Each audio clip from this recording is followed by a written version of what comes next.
नमस्कार दोस्तों, wealth sky के एक और नए इंटरेस्टिंग वीडियो में आप सभी लोगों का स्वागत है। मेरा नाम है सुधीर और इस पर्टिकुलर वीडियो में हम बात करेंगे बैंक निफ्टी के बारे में। बैंक निफ्टी का ऑप्शन चेन डाटा समझने की कोशिश करेंगे, साथ ही साथ बैंक निफ्टी का monthly chart, weekly chart, day chart को एनालिसिस करेंगे कि किस तरीके का प्राइस एक्शन यहाँ पे बैंक निफ्टी में बन रहा है और क्या यहाँ से मार्केट क्रैश हो सकता है। इस चीज़ को हम समझने की कोशिश करेंगे। तो जल्दी से इस वीडियो को स्टार्ट करते हैं और समझेंगे यहाँ पे कि बैंक निफ्टी का ऑप्शन चेन डाटा कैसा बना हुआ है। साथ ही साथ हम अंडरस्टैंड करने की कोशिश करेंगे कि बैंक निफ्टी का monthly chart, weekly chart, day chart पे कैसा प्राइस एक्शन यहाँ पे बन रहा है। तो सबसे पहले अगर हम यहाँ पे बैंक निफ्टी का ऑप्शन चेन डाटा लगाएं तो यहाँ पे आप देखने को मिलेगा कि बैंक निफ्टी की जो क्लोजिंग आई थी वो आई थी 40,776 पे, और अगर आप देखोगे तो 41,000 की कॉल पे करीब 13 लाख का ओपन इंटरेस्ट खड़ा हुआ है और पुट पे करीब 8.2 लाख का ओपन इंटरेस्ट दिख रहा है।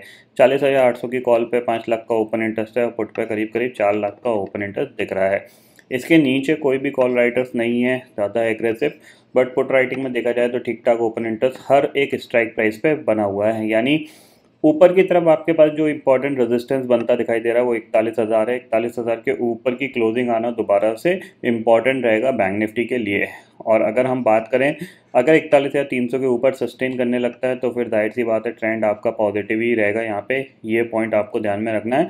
और 41,500 के ऊपर की क्लोजिंग तो फिर क्या कहते हैं कि सब कुछ यहाँ पे जो एक ये सेलिंग आई थी, ये रिट्रेसमेंट आया था तो इट्स रिट्रेसमेंट के बाद दोबारा से बैंक निफ्टी ऊपर जाने के लिए तैयार हो जाएगा अगर 41,500 के ऊपर की क्लोजिंग आ जाएगी। ये चीज़ आप क्लियरली यहाँ पे समझ लीजिए।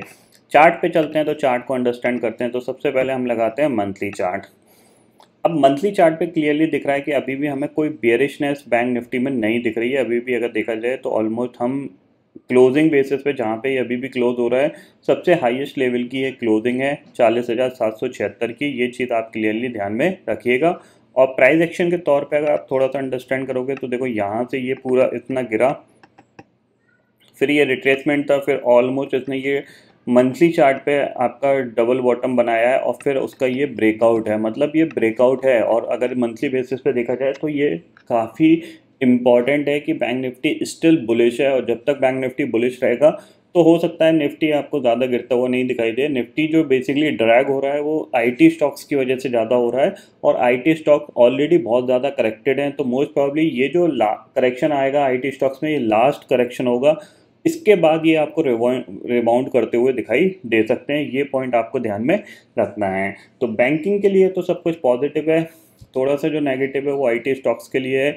आईटी स्टॉक्स अगर थोड़ा सा समझ जाएंगे तो डेफिनेटली यहाँ पे निफ्टी में कोई ज़्यादा बड़ी गिरावट देखने को नहीं मिलेगी। और बैंक निफ्टी का मंथली चार्ट स्टिल अभी भी पॉजिटिवनेस ही शो कर रहा है। कोई ज़्यादा बड़ी नेगेटिविटी के फिलहाल यहाँ पे आशंकाएँ थोड़ी सी कम है। ठीक है, चलते हैं वीकली चार्ट पे और वीकली चार्ट को देखते हैं। तो वीकली चार्ट पे आपको देखने को मिलेगा, देखो वीकली चार्ट पे अगर आप ये देखोगे तो आपका क्या दिख रहा है, यहाँ पे ये जो कैंडल है आपको जाहिर सी बात है कि एक इन्वर्टेड हैमर टाइप की कैंडल आपको दिख रही है।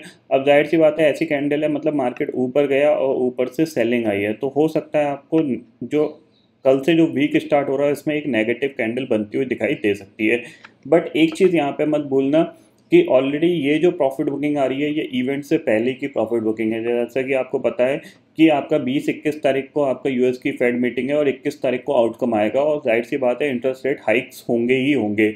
अब नॉर्मली यूएस मार्केट रिएक्ट कैसे करता है कि इंटरेस्ट रेट हाइक होने से पहले यानी फेड की मीटिंग से पहले एक शार्प सेल ऑफ आता है, प्रॉफिट बुकिंग आती है, या जो भी हम कह सकते हैं कि मार्केट गिरता है, लेकिन फेड के अनाउंसमेंट के बाद मार्केट रिबाउंड कर जाता है। तो अगर यहाँ पे ये 20-21 तारीख के बाद रिबाउंड करता है तो फिर आपको पॉजिटिवनेस दिखाई देखने को मिलेगी यूएस मार्केट के अंदर। उसकी वजह से हमारा मार्केट भी कह सकते हैं दोबारा से ऊपर की तरफ बढ़ सकता है। तो ज़्यादा बड़ी वीकनेस आएगी ये फ़िलहाल मैं एक्सपेक्टेड कम कर रहा हूँ। हाँ, वो तभी आएगी अगर हम तेज़ी से नीचे जाना है तो यूएस फेड मीटिंग के बाद ग्लोबल मार्केट में ऑलमोस्ट गिरावट का सिनेरियो बढ़े। समझ रहे हैं? यानी अगर हम यहाँ पे डे चार्ट पे आप देखोगे, ठीक है, आपका जो लो बना था ये आपका लो था अराउंड 29,500 के करीब का। ठीक है, अब फिर ये एक रिकवरी आई, उसके बाद हम ये दोबारा से गिरे हैं।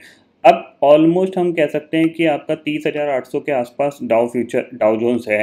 अब यहाँ से ये गिरावट दिखाना स्टार्ट कर दे और 29,000 के नीचे ट्रेड करने लगेगा तो हम कह सकते हैं कि हम तेज़ी से नीचे जा सकते हैं, मतलब 7 से 8% का करेक्शन हमें देखने को मिल सकता है। बट यूएस फेड मीटिंग के बाद अगर ये दोबारा से बाउंस कर गया, जैसा कि आपको लास्ट ट्रेडिंग सेशन में भी अगर आप देखोगे तो इसकी डे कैंडल देख रहे हो आपको, ये गैप डाउन खुला, गैप डाउन खुलने के बाद रिकवरी आई है, आपको दिख रहा है वॉल्यूम कितना अच्छा है, तो ये रिकवरी ही आई है। इसका मतलब क्या है, ये नीचे के जो लेवल्स हैं इसके लिए 30,000 के आसपास के, ये काफ़ी अच्छा सपोर्ट का काम कर रहे हैं और मार्केट कहीं ना कहीं यहीं पे इसको प्राइस इन करने की कोशिश कर रहा है जो इंटरेस्ट रेट हाइक हुआ है।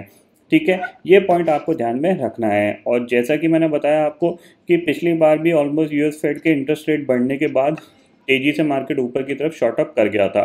तो हो सकता है, क्योंकि जाहिर सी बात है एक्सपेक्टेशन ये था इन्फ्लेशन का कि 8.1 आएगी, वो आई है 8.3। अब जाहिर सी बात है इंटरेस्ट रेट क्या होगा, बढ़ेंगे तो वो धीरे धीरे कम ही होगी। ऐसा नहीं है कि दोबारा से शॉर्ट अप करके 9 के ऊपर चली जाएगी। अगर वो 9 के ऊपर जाएगी तो मार्केट के लिए ड्रास्टिकली नेगेटिव है। बट इंटरेस्ट रेट बढ़ना भी ये इकोनॉमी के लिए थोड़ा सा, यूएस इकोनॉमी के लिए थोड़ा सा प्रॉब्लम वाली चीज़ है, क्योंकि वहाँ पे ऑलमोस्ट 50 to 55% लोगों का पैसा स्टॉक मार्केट में लगा होता है। तो वहाँ पे क्या है कि थोड़ा सा मार्केट के लिहाज से चीज़ों को देखा जाता है। अभी इन्फ्लेशन इंपॉर्टेंट है उनके लिए, इसलिए काफ़ी एग्रेसिव रेट इंटरेस्ट हाइक हो रहे हैं। बट धीरे धीरे अगर इन्फ्लेशन एक बार अंडर कंट्रोल आ गई, यानी मान लीजिए 7 के नीचे चली जाती है, तो फिर आपको एक अच्छा खासा यहाँ पे रिबाउंड देखने को मिलेगा यूएस मार्केट के अंदर। और हो सकता है ये जो पॉलिसी है इसके बाद ही आपको देखने को मिल जाए। तो जाहिर सी बात है आपको एक बड़ी सेल ऑफ बहुत ही मुश्किल है आपको देखने को मिले। हाँ, सेंटीमेंट नेगेटिव पॉजिटिव रहेगा, नेगेटिव रहेगा तो सेलिंग आएगी, पॉजिटिव होगा तो रिबाउंड भी बहुत तेज़ी से होगा। ये पॉइंट आपको यहाँ पे ज़रूर ध्यान में रखना है। ठीक है, चलते हैं अपने चार्ट पे बैंक निफ्टी के, तो वो हम देखते हैं, हमारे लिए इंपॉर्टेंट यही है। तो वीकली चार्ट पे थोड़ा सा आपको मार्केट कंसोलिडेशन में दिख रहा है। डे चार्ट पे चलते हैं, तो डे चार्ट के लिए है आपको दिखेगा। अब देखो यहाँ पे प्रॉब्लम क्या है, प्रॉब्लम ये है कि यहाँ से एक शार्प मूव आया और उसके बाद कंटिन्यूसली सेलिंग है। अब जाहिर सी बात ये है कि जब तक ये हाई ब्रेक नहीं होगा आपको फर्दर पॉजिटिविटी नहीं मिलेगी। ये पॉइंट आपको ध्यान में रखना है, क्योंकि जब जब शार्प बाइंग आई है उसके बाद कंटिन्यूसली मार्केट नीचे की तरफ मूव कर गया है। तो हो सकता है ये आपको यहाँ पे टॉप बनाता हुआ दिखाई दे, बट मुझे फ़िलहाल एक्सपेक्टेशंस थोड़ी सी कम है कि ये टॉप बनाएगा, क्योंकि यहाँ पे जो सिनेरियो था वो बिल्कुल चेंज था, यहाँ पे ये सिनेरियो बहुत चेंज है। यहाँ पे बैंक निफ्टी का प्राइस एक्शन स्टिल नेगेटिव था, बट यहाँ पे बैंक निफ्टी का प्राइस एक्शन प्योरली पॉजिटिव है। यहाँ से अगर आप कैलकुलेट करोगे, अगर आप इस चीज़ को समझोगे, तो आप देखो आपकी जो, अगर आप यहाँ से इसको मेज़र करते हो तो आपको देखने को मिलेगा ऑलमोस्ट 29% की रैली है ये लो से। तो 29%, अगर मैं इसको 30% राउंड फिगर में बोलूँ, तो यहाँ से अगर 10% का करेक्शन आ भी जाता है तो क्या फ़र्क पड़ता है, कोई फ़र्क नहीं पड़ता। मार्केट में जो वीकेंड होते हैं वो धीरे धीरे यहाँ पे निकल ही जाएंगे, उसके बाद दोबारा से बैंक निफ्टी रेडी रहेगा ऊपर जाने के लिए। और बैंक निफ्टी में सबसे अच्छी चीज़ पता है क्या हुई थी, जब एक नया स्विंग लो बना था तो बैंक निफ्टी ने कोई भी नया स्विंग लो नहीं बनाया था। अगर आप यहाँ पे देखोगे, ये देखो, ये आपका स्विंग लो था जो कि आपका 32,187 के करीब था, और नया जो, और इसने जो लो बनाया था, ये जो लो था वो आपका कितना था, 32,285 के करीब का। ठीक है ना, तो ये पॉइंट आपको यहाँ पे ध्यान में रखना है कि बैंक निफ्टी उतना ज़्यादा वीक नहीं है, और जब तक बैंक निफ्टी वीक नहीं होगा तब तक निफ्टी भी बहुत एग्रेसिव नहीं गिरेगा। ये चीज़ समझ लीजिए, कहीं ना कहीं बैंक निफ्टी को सपोर्ट मिलता रहेगा, उससे की वजह से निफ्टी भी यहाँ पे होल्ड करता हुआ दिखाई देगा। अब कल क्या हो सकता है इसको भी हम समझते हैं। ठीक है, तो सबसे पहली चीज़ हम देखते हैं 15 मिनट का टाइम फ्रेम लगाते हैं, और लास्ट ट्रेडिंग सेशन में भी आपको देखने को मिलेगा कि आपको थोड़ी बहुत सेलिंग आई लेकिन रिकवरी उससे ज़्यादा फास्ट आई, फिर आपको यानी थोड़ा सा कंसोलिडेशन देखने को मिल रहा है। अब नेगेटिविटी बैंक निफ्टी की कहाँ से स्टार्ट होगी वो पॉइंट आपको यहाँ पे ध्यान में रखना है। पहला लेवल है 40,300, इसके नीचे ट्रेड करना स्टार्ट करोगे आप तो आपका फर्स्ट पॉइंट नेगेटिव स्टार्ट हो जाएगा। ठीक है, 40,000 के नीचे गए तो सेकंड पॉइंट नेगेटिव आपका तैयार हो जाएगा। तीसरा नेगेटिविटी यानी एक्सट्रीमली बेयरिशनेस कब आएगी, जब 39,270 के नीचे बैंक निफ्टी क्लोज हो जाएगा, तब उसके बाद आपका जो ट्रेंड है पूरा चेंज होता हुआ दिखाई देगा। ये पॉइंट आपको यहाँ पे ध्यान में रखना है। ऊपर पॉजिटिव आप कब हो जाओगे, जाहिर सी बात है 41,200 के ऊपर अगर आप सस्टेन कर जाओगे तो आप दोबारा से पॉजिटिव हो जाओगे, फिर हम दोबारा से एक नया लाइफ टाइम हाई लगाते हुए बैंक निफ्टी को देख सकते हैं। तो कल के लिए आपके पास इंपॉर्टेंट चैनल है यही, ठीक है। ये चैनल आपके पास इंपॉर्टेंट है। 40,300 आपके पास नीचे एक सपोर्ट का काम कर सकता है। अगर ये ब्रेक होगा तो नेक्स्ट टारगेट आपका क्या होगा, 40,000 का। और अगर ये यहाँ से सपोर्ट ले लेता है तो जाहिर सी बात है दोबारा से हम ऊपर 41,000 की तरफ बढ़ सकते हैं। अगले 2 ट्रेडिंग सेशन आपके लिए बहुत ही ज़्यादा वॉलेटाइल हो सकते हैं, मंडे और ट्यूसडे का ट्रेडिंग सेशन।